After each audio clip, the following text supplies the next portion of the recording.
है। आज सुनिए मुंशी प्रेमचंद की लिखी कहानी दंड। संध्या का समय था। कचहरी उठ गई थी। अहलकार चपरासी जेबें खनखनाते घर जा रहे थे। मेहतर कूड़े टटोल रहा था कि शायद कहीं पैसे मिल जाएं। कचहरी के बरामदों में सांडों ने वकीलों की जगह ले ली थी। पेड़ों के नीचे मुहर्रिरों की जगह कुत्ते बैठे नजर आते थे। इसी समय एक बूढ़ा आदमी फटे पुराने कपड़े पहने लाठी टेकता हुआ झंट साहब के बंगले पर पहुंचा और साइबान में खड़ा हो गया। झंट साहब का नाम था मिस्टर जी सिन्हा। अर्दली ने दूर ही से ललकारा, कौन साइबान में खड़ा है, क्या चाहता है? बूढ़ा, गरीब बामहान हूं भैया, साहब से भेंट होगी? अर्दली, साहब तुम जैसों से नहीं मिला करते। बूढ़े ने लाठी पर अकड़कर कहा, क्यों भाई, हम खड़े हैं या डाकू चोर हैं कि हमारे मुंह में कुछ लगा हुआ है? अर्दली, भीख मांगकर मुकदमा लड़ने आए होंगे। बूढ़ा, तो कोई पाप किया है? अगर घर बेचकर नहीं लड़ते तो कुछ बुरा करते हैं। यहां तो मुकदमा लड़ते लड़ते उम्र बीत गई, लेकिन घर का पैसा नहीं खर्चा। मियां की जूती मियां का सिर करते हैं। 10 भले मानसों से मांगकर एक को दे दिया। चलो छुट्टी हुई। गांव भर नाम से कांपता है। किसी ने जरा भी टिरपिर की और मैंने अदालत में दावा दायर किया। अर्दली, किसी बड़े आदमी से पाला नहीं पड़ा अभी। बूढ़ा, अजी, कितने ही बड़ों को बड़े घर भिजवा दिया, तुम हो किस फेर में? हाई कोर्ट तक जाता हूं सीधा। कोई मेरे मुंह क्या आएगा बेचारा। गांव से तो कौड़ी जाती नहीं, फिर डरें क्यों? जिसकी चीज पर दांत लगाए अपना करके छोड़ा। सीधे न दिया तो अदालत में घसीट लाए और रगेद रगेद कर मारा। अपना क्या बिगड़ता है? तो साहब से उत्तला करते हो कि मैं ही पुकारूं? अर्दली ने देखा यह आदमी यूं टलने वाला नहीं तो जाकर साहब से उसकी इत्तला की। साहब ने हुलिया पूछा और खुश होकर कहा, फौरन बुला लो।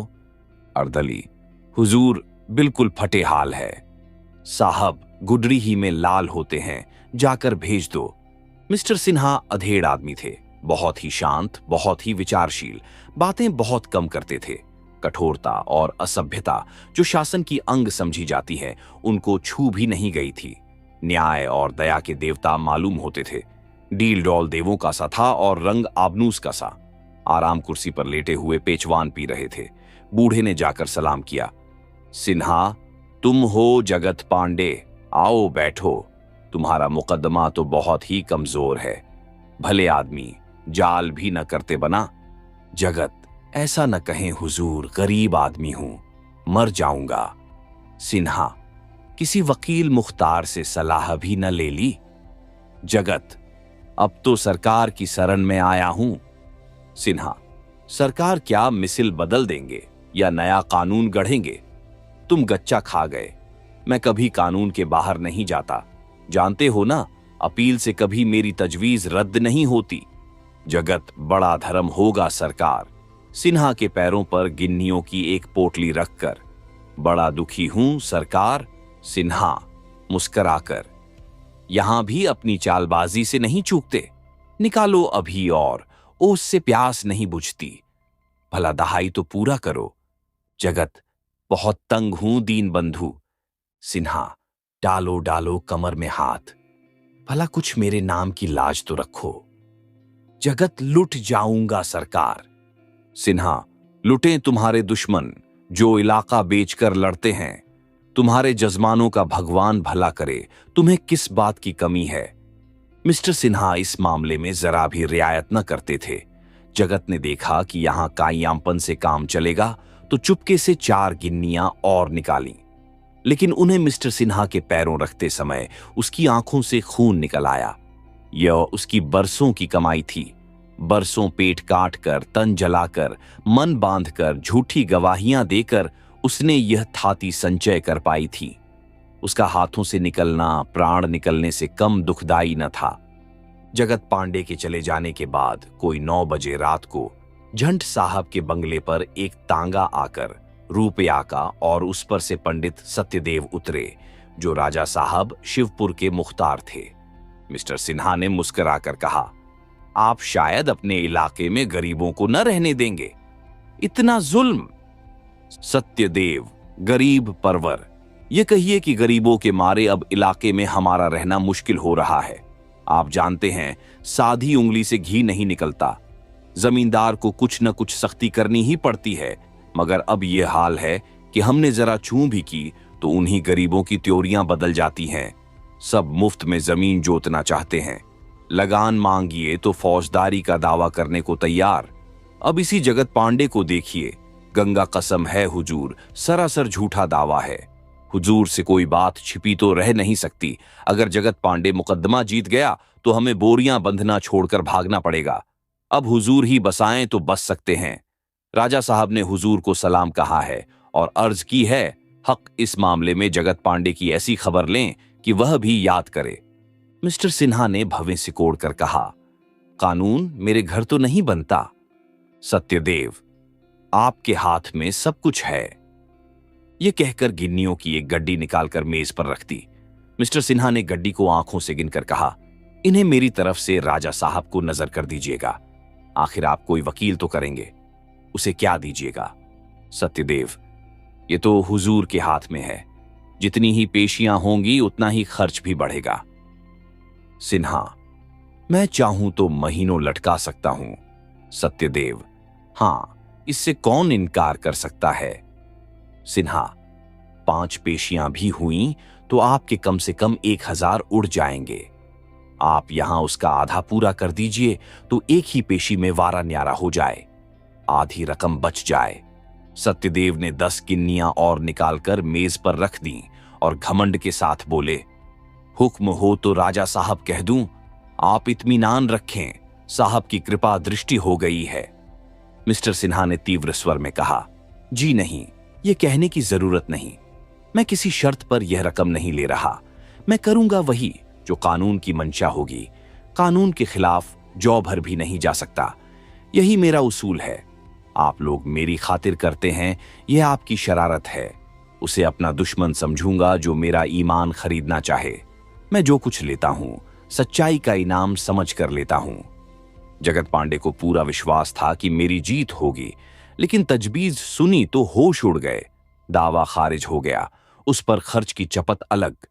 मेरे साथ यह चाल, अगर लाला साहब को इसका मजा न चखा दिया तो बामन नहीं हैं किस फेर में। सारा रोब भुला दूंगा। वहां गाढ़ी कमाई के रुपया पहिए हैं, कौन पचा सकता है? हाड़ फोड़ फोड़ कर निकलेंगे, द्वार पर सिर पटक पटक कर मर जाऊंगा। उसी दिन संध्या को जगत पांडे ने मिस्टर सिन्हा के बंगले के सामने आसन जमा दिया। वहां बरगद का घना वृक्ष था। मुकद्दमे वाले वहीं सत्तू चबैना खाते और दोपहरी उसी की छाह में काटते थे। जगत पांडे उनसे मिस्टर सिन्हा की दिल खोलकर निंदा करता। न कुछ खाता न पीता, बस लोगों को अपनी राम कहानी सुनाया करता। जो सुनता वह झंट साहब को 4 खोटी खरी कहता। आदमी नहीं पिशाच है, इसे तो ऐसी जगह मारे जहां पानी न मिले। रुपया पये के रुपया पये लिए, ऊपर से खर्चे समेत डिग्री कर दी। यही करना था तो रुपया पये काहे को निकले थे। यह है हमारे भाई बंदों का हाल। ये अपने कहलाते हैं, इनसे तो अंग्रेज ही अच्छे। इस तरह की आलोचनाएं दिन भर हुआ करती। जगत पांडे के आसपास 8 पहर जमघट लगा रहता। इस तरह 4 दिन बीत गए और मिस्टर सिन्हा के कानों में भी बात पहुंची। अन्य रिश्वती कर्मचारियों की तरह वह भी हैकड़ आदमी थे। ऐसे निर्द्वंद्व रहते मानो उन्हें यह बीमारी छू तक नहीं गई है। जब वह कानून से जौ भर भी न टलते थे तो उन पर रिश्वत का संदेह हो ही क्यों कर सकता था, और कोई करता भी तो उसकी मानता कौन। ऐसे चतुर खिलाड़ी के विरूपयार्थ कोई जाब्ते की कार्रवाई कैसे होती। मिस्टर सिन्हा अपने अफसरों से भी खुशामद का व्यवहार न करते। इससे हुक्काम भी उनका बहुत आदर करते थे। मगर जगत पांडे ने वह मंत्र मारा था जिसका उनके पास कोई उत्तर न था। ऐसे बांगड़ आदमी से आज तक उन्हें साबिका न पड़ा था। अपने नौकरों से पूछते, बुढ़ा क्या कर रहा है? नौकर लोग अपनापन जताने के लिए झूठ के पुल बांध देते। हुजूर, कहता था भूत बनकर लगूंगा, मेरी वेदी बने तो सही। जिस दिन मरूंगा उस दिन के 100 जगत पांडे होंगे। मिस्टर सिन्हा पक्के नास्तिक थे, लेकिन ये बातें सुन सुनकर सशंक हो जाते और उनकी पत्नी तो थर थर कांपने लगती। वह नौकरों से बार बार कहती, उसे जाकर पूछो क्या चाहता है। जितना रुपया पया चाहे ले, हमसे जो मांगे वह देंगे, बस यहां से चला जाए। लेकिन मिस्टर सिन्हा आदमियों को इशारे से मना कर देते थे। उन्हें अभी तक आशा थी कि भूख प्यास से व्याकुल होकर बुढ़ा चला जाएगा। इससे अधिक भय यह था कि मैं जरा भी नरम पड़ा और नौकरों ने मुझे उल्लू बनाया। छठे दिन मालूम हुआ कि जगत पांडे अबोल हो गया है। उसे हिला तक नहीं जाता, चुपचाप पड़ा आकाश की ओर देख रहा है। शायद आज रात दम निकल जाए। मिस्टर सिन्हा ने लंबी सांस ली और गहरी चिंता में डूब गए। पत्नी ने आंखों में आंसू भरकर आग्रहपूर्वक कहा, तुम्हें मेरे सिर की कसम, जाकर किसी इस बला को टालो। बुढ़ा मर गया तो हम कहीं के न रहेंगे। अब रुपया पहिए का मुंह मत देखो। 2-4 हजार भी देने पड़े तो देकर उसे मनाओ। तुमको जाते शर्म आती हो तो मैं चली जाऊं। सिन्हा, जाने का इरादा तो मैं कई दिन से कर रहा हूं, लेकिन जब देखता हूं वहां भीड़ लगी रहती है, इससे हिम्मत नहीं पड़ती। सब आदमियों के सामने तो मुझसे न जाया जाएगा, चाहे कितनी ही बड़ी आफत क्यों ना आ पड़े। तुम 2-4 हजार की कहती हो, मैं 10-5 हजार देने को तैयार हूं, लेकिन वहां नहीं जा सकता। न जाने किस बुरी साइट से मैंने इसके रुपया पहिए लिए। जानता कि यह इतना फिसाद खड़ा करेगा तो फाटक में घुसने ही न देता। देखने में तो ऐसा सीधा मालूम होता था कि गऊ है। मैंने पहली बार आदमी पहचानने में धोखा खाया। पत्नी, तो मैं ही चली जाऊं, शहर की तरफ से आऊंगी और सब आदमियों को हटाकर अकेले में बात करूं प्यांगी।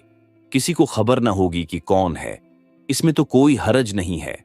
मिस्टर सिन्हा ने संदिग्ध भाव से कहा, ताड़ने वाले ताड़ ही जाएंगे, वाहे तुम कितना ही छिपाओ। पत्नी, ताड़ जाएंगे ताड़ जाएं, अब किससे कहां तक डरूं प्यां। बदनामी अभी क्या कम हो रही है जो और हो जाएगी। सारी दुनिया जानती है कि तुमने रुपया पै लिए। यूं ही कोई किसी पर प्राण नहीं देता। फिर अब व्यर्थ ऐंत क्यों करो। मिस्टर सिन्हा अब मर्म वेदना को न दबा सके। बोले, प्रिय, यह व्यर्थ की ऐंठ नहीं है। चोर को अदालत में बेंत खाने से उतनी लज्जा नहीं आती जितनी किसी हाकिम को अपनी रिश्वत का पर्दा खुलने से आती है। वह जहर खाकर मर जाएगा, पर संसार के सामने अपना पर्दा न खोलेगा। अपना सर्वनाश देख सकता है, पर यह अपमान नहीं सह सकता। जिंदा खाल खींचने या कोल्हू में पेरे जाने के सिवा और कोई स्थिति नहीं है जो उसे अपना अपराध स्वीकार करा सके। इसका तो मुझे जरा भी भय नहीं है कि ब्राह्मण भूत बनकर हमको सताएगा या हमें उनकी वेदी बनाकर पूजनी पड़ेगी। यह भी जानता हूं कि पाप का दंड भी बहुधा नहीं मिलता, लेकिन हिंदू होने के कारण संस्कारों की शंका कुछ कुछ बनी हुई है। ब्रह्महत्या का कलंक सिर पर लेते हुए आत्मा कांपती है। बस इतनी बात है। मैं आज रात को मौका देखकर जाऊंगा और इस संकट को काटने के लिए जो कुछ हो सकेगा करूं प्यांगा। तिरजमा रखो। आधी रात बीत चुकी थी। मिस्टर सिन्हा घर से निकले और अकेले जगत पांडे को मनाने चले। बरगद के नीचे बिल्कुल सन्नाटा था। अंधकार ऐसा था मानो निशा देवी यहीं शयन कर रही हों। जगत पांडे की सांस जोर जोर से चल रही थी, मानो मौत जबरदस्ती घसीटे लिए जाती हो। मिस्टर सिन्हा के रोए खड़े हो गए। बुढ़ा कहीं मर तो नहीं रहा है। जेबी लालटेन निकाली और जगत के समीप जाकर बोले, पांडे जी, कहो क्या हाल है। जगत पांडे ने आंखें खोलकर देखा और उठने की असफल चेष्टा करके बोला, मेरा हाल पूछते हो? देखते नहीं हो, मर रहा हूं। सिन्हा, तो इस तरह क्यों प्राण देते हो? जगत, तुम्हारी यही इच्छा है तो मैं क्या करूं? सिन्हा, मेरी तो यही इच्छा नहीं। हां, तुम अलबत्ता मेरा सर्वनाश करने पर तुले हुए हो। आखिर मैंने तुम्हारे 150 रुपये ही तो लिए हैं। इतने ही रुपया पहिए के लिए तुम इतना बड़ा अनुष्ठान कर रहे हो। जगत, 150 रुपया पहिए की बात नहीं है जो तुमने मुझे मिट्टी में मिला दिया। मेरी डिग्री हो गई होती तो मुझे 10 बीघे जमीन मिल जाती और सारे इलाके में नाम हो जाता। तुमने मेरे 150 नहीं लिए, मेरे 5000 बिगाड़ दिए, पूरे 5000। लेकिन यह घमंड न रहेगा, याद रखना कहे देता हूं, सत्यानाश हो जाएगा। इस अदालत में तुम्हारा राज्य है, लेकिन भगवान के दरबार में विप्रों ही का राज्य है। विप्र का धन लेकर कोई सुखी नहीं रह सकता। मिस्टर सिन्हा ने बहुत खेद और लज्जा प्रकट की, बहुत अनुनय से काम लिया और अंत में पूछा, सच बताओ पांडे, कितने रुपया पये पा जाओ तो यह अनुष्ठान छोड़ दो। जगत पांडे अब की जोर लगाकर उठ बैठे और बड़ी उत्सुकता से बोले, 5000 से कौड़ी कम न लूंगा। सिन्हा, 5,000 तो बहुत होते हैं, इतना जुल्म न करो। जगत, नहीं, इससे कम न लूंगा। यह कहकर जगत पांडे फिर लेट गया। उसने ये शब्द निश्चयात्मक भाव से कहे थे कि मिस्टर सिन्हा को और कुछ कहने का साहस न हुआ। रुपया पहिए लाने घर चले, लेकिन घर पहुंचते पहुंचते नीयत बदल गई। 150 के बदले 5,000 देते कलंक हुआ। मन में कहा, मरता है जाने दो, कहां की ब्रह्महत्या और कैसा पाप, ये सब पाखंड है। बदनामी न होगी, सरकारी मुलाजिम तो यूं ही बदनाम होते हैं, ये कोई नई बात थोड़े ही है। बचा कैसे उठ बैठे थे, समझा होगा, उल्लू फंसा। अगर 6 दिन के उपवास करने से 5,000 मिले तो मैं महीने में कम से कम 5 मर्तबा यह अनुष्ठान करूं। 5,000 नहीं, कोई मुझे 1,000 दे दे। यहां तो महीने भर नाक रगड़ता हूं, तब जाके 600 रुपया पहिए के दर्शन होते हैं। नोच खसोट से भी शायद ही किसी महीने में इससे ज्यादा मिलता हो। बैठा मेरी राह देख रहा होगा, लेना रुपया पहिए, मुंह मीठ हो जाएगा। वह चारपाई पर लेटना चाहते थे कि उनकी पत्नी जी आकर खड़ी हो गईं। उनका सिर के बाल खुले हुए थे, आंखें सहमी हुई, रह रहकर कांप उठती थीं। मुंह से शब्द न निकलता था। बड़ी मुश्किल से बोली, आधी रात तो हो गई होगी, तुम जगत पांडे के पास चले जाओ। मैंने अभी ऐसा बुरा सपना देखा है कि अभी तक कलेजा धड़क रहा है, जान संकट में पड़ी हुई है। जाके किसी तरह उसे टालो। मिस्टर सिन्हा, वहीं से तो चला आ रहा हूं, मुझे तुमसे ज्यादा फिक्र है। अभी आकर खड़ा ही हुआ था कि तुम आई। पत्नी, अच्छा, तो तुम गए थे, क्या बातें हुई, राजी हुआ? सिन्हा, 5,000 रुपया पे मांगता है। पत्नी, 5,000? सिन्हा कौड़ी कम नहीं कर सकता, और मेरे पास इस वक्त 1,000 से ज्यादा न होंगे। पत्नी ने एक क्षण सोचकर कहा, जितना मांगता है उतना ही दे दो, किसी तरह गला तो छूट। तुम्हारे पास रुपया पे न हो तो मैं दे दूंगी। अभी से सपने दिखाई देने लगे हैं, मरा तो प्राण कैसे बचेंगे? बोलता चालता है ना। मिस्टर सिन्हा अगर आबनूस थे तो उनकी पत्नी चंदन सिन्हा उनके गुलाम थे, उनके इशारों पर चलते थे। पत्नी जी भी पति शासन में कुशल थीं। सौंदर्य और अज्ञान में अपवाद है।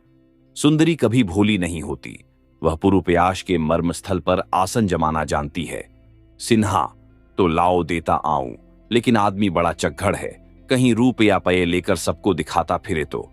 पत्नी, इसको यहां से इसी वक्त भागना होगा। सिन्हा, तो निकालो, दे ही दूं, जिंदगी में यह बात भी याद रहेगी। पत्नी ने अविश्वास भाव से कहा, चलो मैं भी चलती हूं, इस वक्त कौन देखता है। पत्नी से अधिक पुरुप्याश के चरित्र का ज्ञान और किसी को नहीं होता। मिस्टर सिन्हा की मनोवृत्तियों को उनकी पत्नी जी खूब जानती थीं। कौन जान रास्ते में रुपया पहिए कहीं छिपा दें और कह दें दे आए, या कहने लगें रुपया पहिए लेकर भी नहीं टलता तो मैं क्या करूं। जाकर संदूक से नोटों के पुलिंदे निकाले और उन्हें चादर में छिपाकर मिस्टर सिन्हा के साथ चली। सिन्हा के मुंह पर झाड़ू सी फिरी थी, लालटेन लिए पछताते चले जाते थे। 5,000 रुपया निकले जाते हैं, फिर इतने रुपया पे कब मिलेंगे? कौन जानता है, इससे तो कहीं अच्छा था दुष्ट मर ही जाता। बला से बदनामी होती, कोई मेरी जेब से रुपया पे तो न छीन लेता। ईश्वर करे मर गया हो। अभी तक दोनों आदमी फाटक ही तक कम आए थे कि देखा जगत पांडे लाठी टेकता चला आता है। उसका स्वरूप इतना डरावना था मानो श्मशान से कोई मुर्दा भागा आता हो। पत्नी जी बोली, महाराज, हम तो आ ही रहे थे, तुमने क्यों कष्ट किया? रुपया पे लेकर सीधे घर चले जाओगे ना? जगत, हां हां, सीधा घर जाऊंगा। कहां है रुपया पे देखूं? पत्नी जी ने नोटों का पुलिंदा बाहर निकाला और लालटेन दिखाकर बोली, गिन लो, 5,000 रुपया पहिए हैं। पांडे ने पुलिंदा लिया और बैठकर उलट पुलट कर देखने लगा। उसकी आंखें एक नए प्रकाश से चमकने लगीं। हाथों में नोटों को तौलता हुआ बोला, पूरे 5,000 हैं। पत्नी, पूरे गिन लो। जगत, 5,000 में 2 टोकरी भर जाएगी, हाथों से बताकर। इतने सारे 5,000? सिन्हा, क्या अब भी तुम्हें विश्वास नहीं आता? जगत, हैं, पूरे हैं, पूरे 5,000। तो अब जाऊं, भाग जाऊं? यह कहकर वह पुलिंदा लिए कई कदम लड़खड़ाता हुआ चला जैसे कोई शराबी, और तब धम से जमीन पर गिर पड़ा। मिस्टर सिन्हा लपट कर उठाने दौड़े तो देखा उसकी आंखें पथरा गई हैं और मुख पीला पड़ गया है। बोले, पांडे, क्या कहीं चोट आ गई? पांडे ने एक बार मुंह खोला जैसे मरी हुई चिड़िया सिर लटका चोंच खोल देती है। जीवन का अंतिम धागा भी टूट गया। ओंठ खुले हुए थे और नोटों का पुलिंदा छाती पर रखा हुआ था। इतने में पत्नी जी भी आ पहुंची और शव को देखकर चौंक पड़ी। पत्नी, इसे क्या हो गया? सिन्हा, मर गया और क्या हो गया? पत्नी सिर पीटकर, मर गया। हाय भगवान, अब कहां जाऊं? ये कहकर बंगले की ओर बड़ी तेजी से चली। मिस्टर सिन्हा ने भी नोटों का पुलिंदा शव की छाती पर से उठा लिया और चले। पत्नी, ये रुपया पये अब क्या होंगे? सिन्हा, किसी धर्म कार्य में दे दूंगा। पत्नी, घर में मत रखना, खबरदार। हाय भगवान, दूसरे दिन सारे शहर में खबर मशहूर हो गई। जगत पांडे ने झंट साहब पर जान दे दी। उसका शव उठा तो हजारों आदमी साथ थे। मिस्टर सिन्हा को खुल्लम खुल्ला गालियां दी जा रही थीं। संध्या समय मिस्टर सिन्हा कचहरी से आकर मन मार बैठे थे कि नौकरों ने आकर कहा, सरकार, हमको छुट्टी दी जाए, हमारा हिसाब कर दीजिए। हमारी बिरादरी के लोग धमकते हैं कि तुम झंट साहब की नौकरी करोगे तो हुक्का पानी बंद हो जाएगा। सिन्हा ने झल्लाकर कहा, कौन धमकाता है? कहार, किसका नाम बताएं सरकार? सभी तो कह रहे हैं।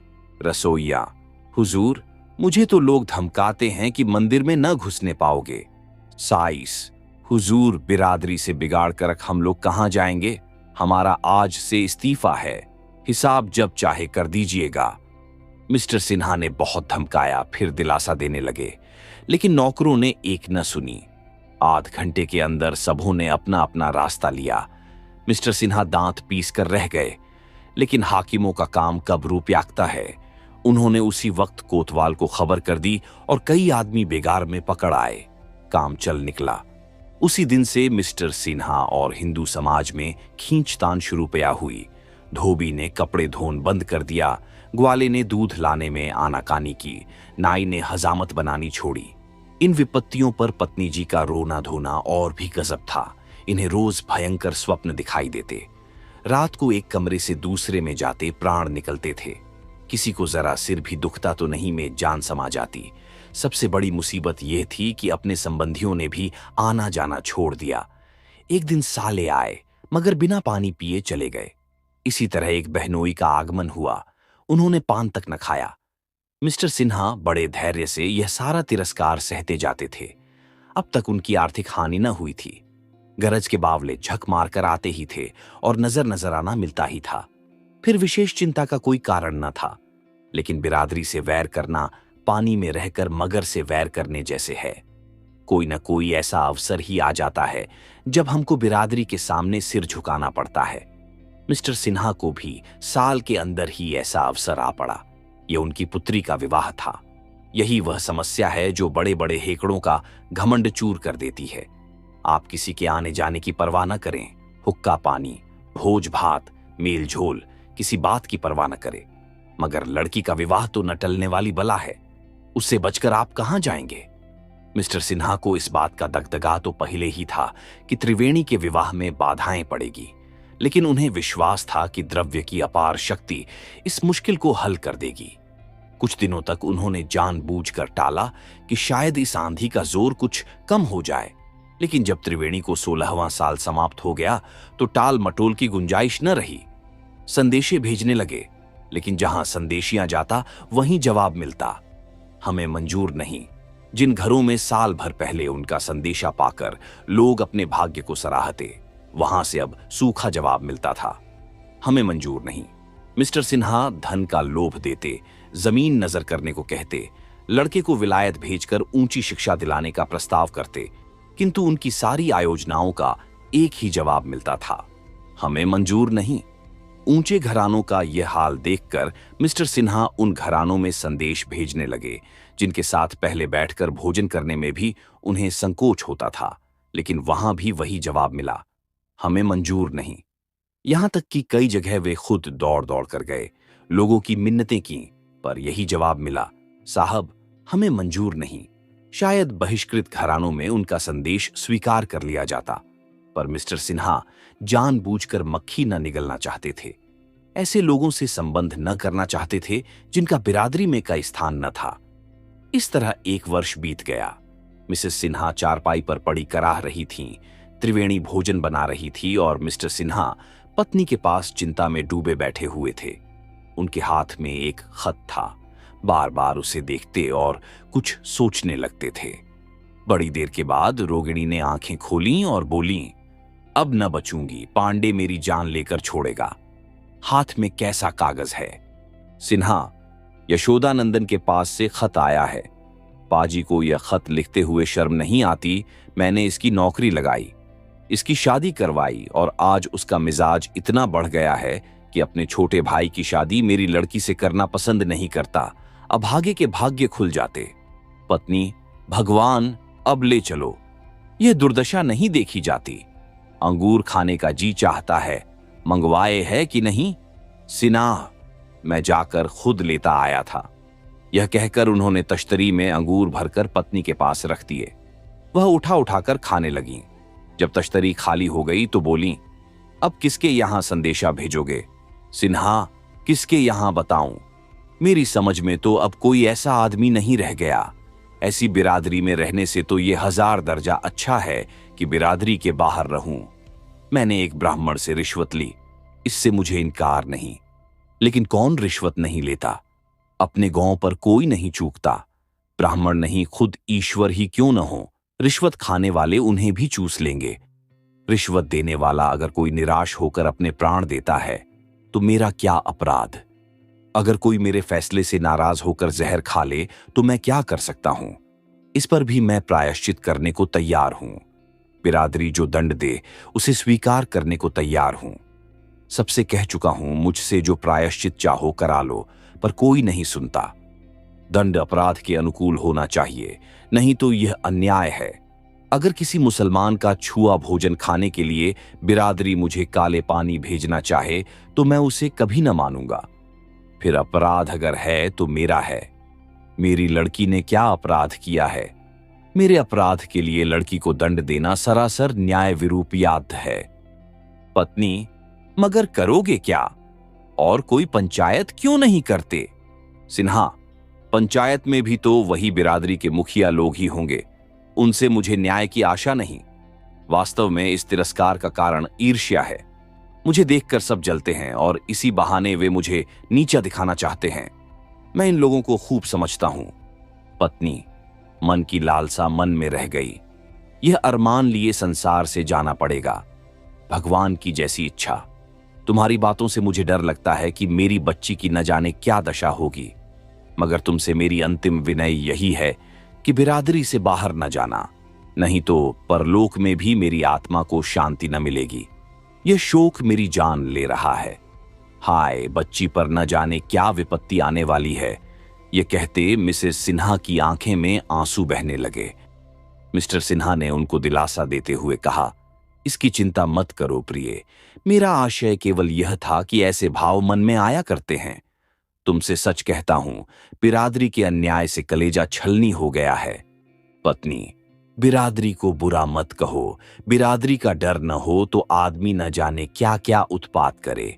बिरादरी को बुरा न कहो। कलेजे पर हाथ रखकर, यहां बड़ा दर्द हो रहा है। यशोदानंद ने भी कोरा जवाब दे दिया, किसी करवट चैन नहीं आता। क्या करूं पैया भगवान। सिन्हा, डॉक्टर को बुलाऊं? पत्नी, तुम्हारा जी चाहे बुला लो, लेकिन मैं बचूंगी नहीं। जरा तिब्बो को बुला लो, प्यार कर लूं। जी डूबा जाता है। मेरी बच्ची, हाय मेरी बच्ची। आप सुन रहे थे मुंशी प्रेमचंद की लिखी कहानी दंड।